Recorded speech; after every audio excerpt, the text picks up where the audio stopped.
Yo, what's going on, everybody? DjGoHam here. Welcome back to the channel. It's Farms and News, man.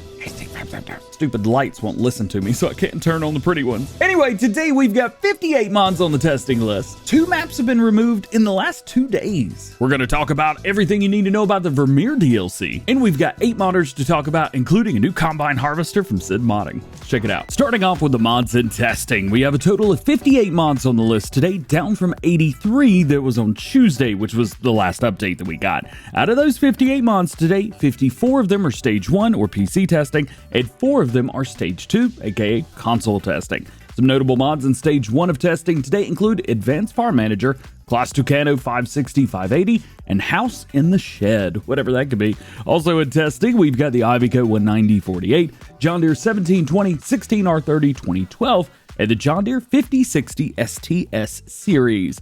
Rounding out the testing list for Stage 1, we have the Lizard 320 Excavator, T2000 Semi-Truck, Rally Track Pack, Roadrunner Plus, Slip Destroys Fields, and the TLX9000 Series update. Maps in Stage 1 of testing today include Bakuri Farm 2K22, Black River, Brzozka, Hickory Valley, Bedvedden, and Timber Valley. Mods in Stage 2 of testing today include Crusato PC Pack and the FC260CR, and maps in Stage 2 of testing today are East Vineland, New Jersey, USA, and Mississippi. With all that being said, we still have 113 mods sitting waiting to be tested, which is down from 140 on Tuesday, and the current average waiting time for newly submitted mods is actually up to 4 workdays from the 2 that we had on Tuesday. Speaking of 2s, in the last 2 days, we've had 2 new maps be removed from the mod hub, Welker Farms and now Sosnovka. Well, today, we actually get to hear from both modders of why the maps were removed, starting off with Mapper's Paradise and Welker Farms. They didn't exactly say why the map was taken off mod hub, as they made kind of a funny post, but we do at least know it's because of some sort of game-breaking bugs. They have been taken care of, and the map should be re-uploaded to the mod hub later today, at least for testing. They have also addressed some other issues around the map, like Nick Welker, meet and greet, build 3 issues, pigs walking around the bottom of a lake, invisible doors, and so on. Said that these will be fixed as well. As for Sosnovka from Puma145 that released yesterday, this one's a little bit more interesting. So the map was only meant to go through PC testing and then was actually meant to be sent back to the modder to finish the map, but it's not normal to send in an unfinished map, and it's really not normal to have an unfinished map release. So once it passed testing yesterday, it was scheduled for release on the mod hub from Giants. With the map not being finished and up to the standards of at least for what Puma145 wanted, it was taken down, likely to finish it up. If you've got either of these maps downloaded and you're not experiencing any issues, hey, keep playing along, enjoy it, but just be aware that you may encounter a bug or 2 along the way, and you may need a new game save once new versions of these are out. So proceed at your own risk. We are less than 3 weeks away from the Vermeer DLC releasing on Tuesday, August 23rd, 2022 for all platforms. I'm not sure if Giants will start releasing fact sheets starting tomorrow, maybe next week, or maybe won't get any, but I wanted to at least go over quickly the equipment coming with the DLC. That way, you've got all the information that you need going forward. First is the ZR5 1200 self-propelled baler. This is going to have 200 horsepower, has a top speed of 30 miles per hour or 48 kilometers per hour, at least on the road, and it's going to make standard round bales. The website says 4,000 liter capacity, so I imagine around 125 to 150 centimeter bales. Next is the TM14010 mower. This requires 110 horsepower, and it's got a 6.3 meter working width. Thirdly is the R2800 windrow. This is an 80 horsepower requirement with an 8.5 meter working width. Fourth is the 605N baler. This requires 100 horsepower and doesn't say anything about baling sizes, which tells me that this likely will do them all. And lastly is the BPX 9010 straw blower. This will require 105 horsepower, and if the video we saw on this is anything to go off of, this might be a pretty special straw blower. The DLC will be available for all platforms. That's PS4, PS5, Xbox One, Xbox Series, PC, Mac, and Google Stadia. The DLC is going to cost $7.99 USD by itself, and this includes the Year 1 Season Pass. If you own that, well, you'll get this DLC for free. If you'd like to pre-order the Vermeer DLC for FS22 and PC, buy the Year 1 Season Pass, or maybe you just want to get the game as a whole, check out the description for links to all of those, and make sure that you use the code DjGoHam. That goes to help support the channel at no additional cost to you. Jumping over to modern news, Sid Modding has something big for us today. The John Deere 6070 STS Series. This is a new version, new model, and we're going to have 9 different grain tanks, 4 pipes, and tons of configurations. Everything is also animated on the Combine, so when you open up the sides, you're going to see everything moving the way they do in real life.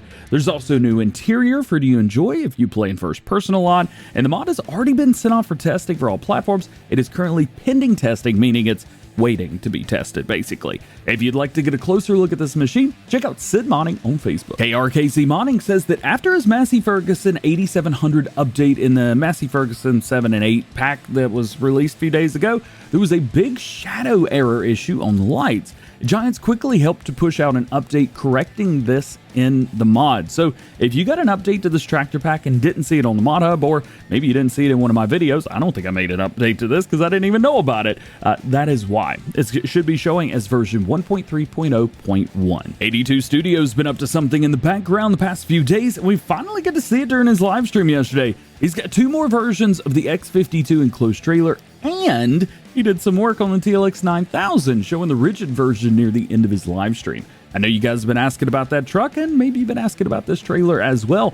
And the truck will be coming back for all platforms. Of course, all the links that you need will be down below for you to check out. He also showed off a new logistics center, but I'm not quite sure what he's up to with this, as he's represented it as a recording scenario. So I have to wait and see. Either way, leave a link to his short that he made. It's pretty cool. Check it out. North Modding Company has another new mod to go along with their NMC 320 excavator. Well, the Lizard 320. It's in testing, right? You know what it is. Anyway, this is their Excavator Mat. It's work in progress, but should help you get an idea of how to get out of some sticky situations, through the toughest terrain, things like that. You can even use it as a bridge if you really want to. Use it over muddy areas if you've got a mud mod installed, or maybe even use it to troll clutch. I'm sure you'll find something to use it for. Of course, as you've seen from these screenshots, you can hook it onto the excavator, or you can just grab a hold of it. Either way, Legacy Ag is back with us today to show off their next mod for all platforms, the 58x50 shop. This mod is with Giants right now, waiting testing,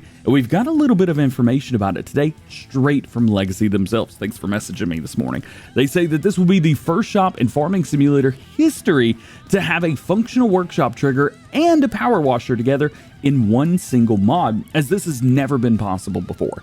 You can actually download the first version of this mod on their website right now on PC, and soon we should be seeing it on all platforms. Legacy also hinted at their 115x55 cold storage shed and their hayloft, saying that they both would be coming soon, so keep an eye out for those. Pixel Farm is also getting into the Placeable game, or at least I think they are, maybe not. Pixel posted this screenshot late yesterday asking if we could guess what he's up to. From the comments, we do know that it's at least a new map, but not one of his previous maps, like from FS19 when he did the Ayla map. We got a new look at some buildings here as well, beautiful landscape, and plenty of trees to chop down. Pixel Farm is one of the creators of the whole macro map, so that should give you an idea of at least what to expect with this new project. Let's keep this placeable party going, baby. Next up is Lancey Boy and his placeable farm pack. It's now in testing, shown here the color changeable cow pasture barn, which we've seen before. Next up is the color changeable maintenance garage with a vehicle bay. We have not seen this one before. It looks awesome. Great details. It's going to look good no matter what map you put it on, but you can guess, yeah, I'm gonna put this on Stone Valley. And the third one today is the materials storage barn, also color changeable. This is where you could store leftover bulk items like lime, fertilizer, maybe you got some extra wheat or barley you want to throw on the ground, things like that. You can also put vehicles and machinery in here super easily if you want to. All 3 of these buildings are in one pack, and they're in testing for all platforms. Well, it says right now, but I wrote this before the testing list came out. They're not actually in testing right now. Maybe pending release? Who knows? And lastly today, Oxygen David has some more animals, and this time a little less creepy than the rats we saw yesterday. Today, we got bunnies! He says he just needs to clean up the animations and add all the coding for them, and then they're all done. And oh yeah, these are not just wild animals either. They're actually an animal breed on the map. All you got to do is feed them and water them, and they could be, water the animals, yeah, you know, give them water, and they can be sold at the local pet shop, and you can make some cash off of them, and that's going to be on his Court Farms map. How cool is that? More animal types are coming. Now, all we need are ducks, and Richard Dower's game will be complete. Just like the segue to the outro is not complete without saying something, somewhere, segue to the outro, blah, blah, blah. You guys know how it works. Just like every episode of Farm Sim News, links to everything that we talked about today can be found in the description. There's no release dates for mods, so no one knows when any mod's going to be out. And if I didn't talk about something you want to know about, just means that there's no new information on that topic right now when I'm recording this video. So make sure you guys stay tuned to the channel for updated information on everything that you want to know about and some things you need to know about as well going on in the world of Farming Simulator. Well guys, that's going to be it for today. Hope you enjoyed the video. If you did, drop a like on it. Get subscribed if you're new and join the GoHam fam. Make sure those notification bells are on as well. That way you never miss daily Farming Simulator videos here on the channel. With that, hope you have a great day. We will see you later. Bye.